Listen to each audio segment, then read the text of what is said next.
How Michael Jordan always stepped it up in the playoffs more than anyone in NBA history. Final proof that he is the GOAT. Welcome to Game on Brain, sponsored by OnlineCashShop.com. If you've got game on your brain, why not get paid for it? Sports is a multi-billion-dollar business, and there's plenty of money to go around for everyone, not just the players. Whether you're a fanatic, a fan, or simply an occasional viewer, corporations want to know what you think to keep their finger on the pulse of the marketplace. And they're willing to pay for that privilege. So if you're not shy about sharing your opinion on sports and other topics, visit gameandbrain.com/opinions and grab your piece of the pie. While these reenactment stories may be based on true events, any resemblance to a celebrity or public figure is purely coincidental. Any attempts at legal action will be met with non-payment. Oh, hey there, sports fans. Pull up a chair, grab your favorite beverage, preferably something with caffeine because this is going to be electric, and let's talk about the one, the only is Airness himself, Michael freaking Jordan. Yeah, I know what you're thinking. Isn't he just that angry guy who yells at people on internet? Well, yes, I'm mad. Mad that more people don't realize how much MJ elevated his game when it mattered most. So buckle up, Buttercup, because we're diving deep into why Michael Jordan wasn't just great, he was playoff great. And if you're not ready to hear some truth bombs dropped harder than MJ dunking over defenders, then maybe go watch another cat video or something. Let's start with the basics here, folks. You ever notice how some athletes are like fine wine? They get better with age, especially when the pressure's on. That was Michael Jordan. Sure, he was already untouchable during the regular season, but come playoff time, he turned into an entirely different beast. A fire-breathing, ankle-breaking, three-point shooting dragon of dominance. Seriously, this dude didn't just show up for the postseason. He owned it. Over the course of 13 playoff runs, MJ had 11 seasons where his scoring average went up compared to the regular season. 11 out of 13. Let that sink in for a minute while I take a drag of this imaginary cigarette and glare at you judgmentally. Now, compare that to other so-called legends. LeBron James? Meh. Shaq? Barely scraping by. Wilt Chamberlain? Don't even get me started on Wilt. He couldn't hit water if he fell out of a boat in the playoffs. But Jordan? Oh, buddy, he was playing chess while everyone else was stuck in checkers class. When the stakes were highest, MJ didn't just rise to the occasion. He obliterated it. Like a tornado tearing through a trailer park, leaving nothing but devastation and awe in its wake. Take, for example, the 1991 NBA Finals against the Los Angeles Lakers. This was MJ's first Real shot at championship glory. And did he choke? Nope. Did he fold under the bright lights? Hell no. Instead, he dropped 31 points in Game 3, including that iconic switch-hand layup that made Magic Johnson look like he'd been hit with a stun gun. Then, with Scottie Pippen fouled out late in regulation, Jordan took matters into his own hands. With seconds left on the clock, he drilled a jumper over Vlade Divac to force overtime. Overtime, people. And guess what happened next?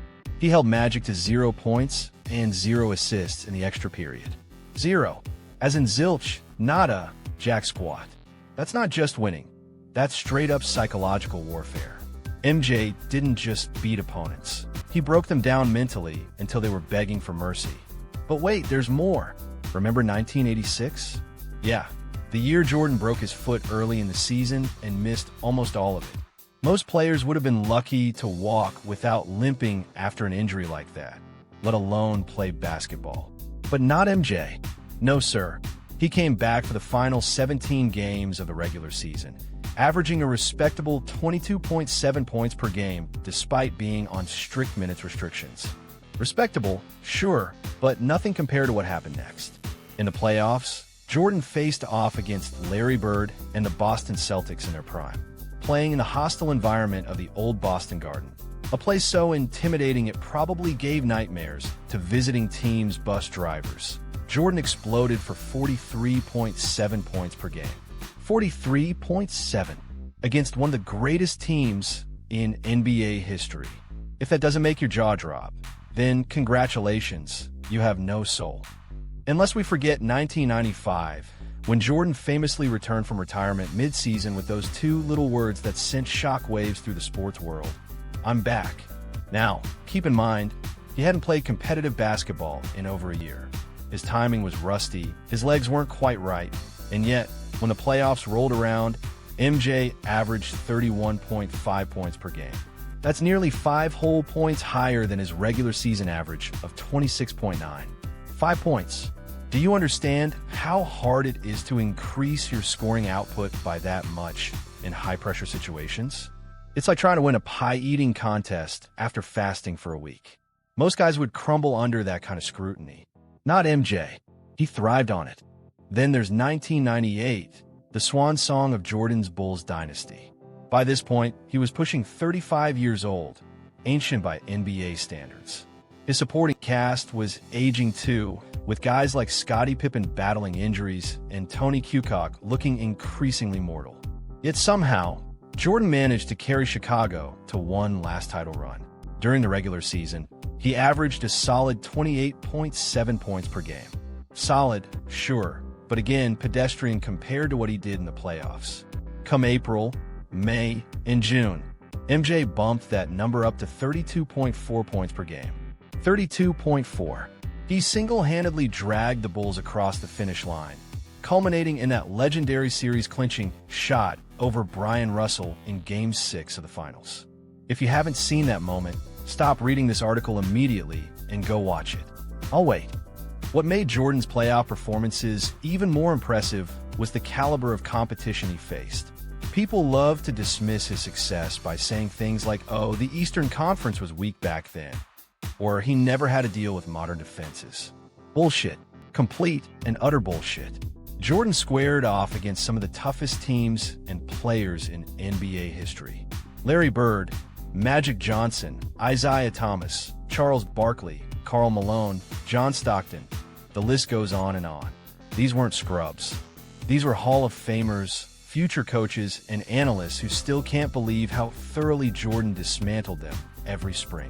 And let's not forget about Bill Russell, shall we? Everyone loves to prop up Russell as the ultimate winner. And yeah, the guy won 11 rings, which is insane. But here's the thing about Russell. For all his accolades, he rarely elevated his game statistically in the playoffs. Jordan? Different story altogether. While Russell posted pedestrian numbers outside of a few standout performances, MJ consistently put up monster stats and won championships. It's like comparing a reliable Honda Civic to a Lamborghini Diablo. Both will get you where you need to go, but one does it with style, speed, and an engine that roars louder than a jet plane. So, why does any of this matter? Why should you care about some dusty old stats from decades ago? Because Michael Jordan taught us something invaluable about greatness. True champions don't shy away from adversity. They embrace it. They don't shrink in the spotlight. They shine brighter than ever before. And they don't settle for mediocrity. They demand excellence from themselves and everyone around them. That's what separated Jordan from the pack. That's what made him special. Look, I'm not saying other players didn't have their moments. LeBron James has had some incredible playoff runs, and Kobe Bryant could light up the scoreboard with the best of them. But neither of them, not even close, matched Jordan's consistency, intensity, or sheer willpower when it mattered most. LeBron might be the king of social media likes, but MJ? He's the king of actually showing up when it counts.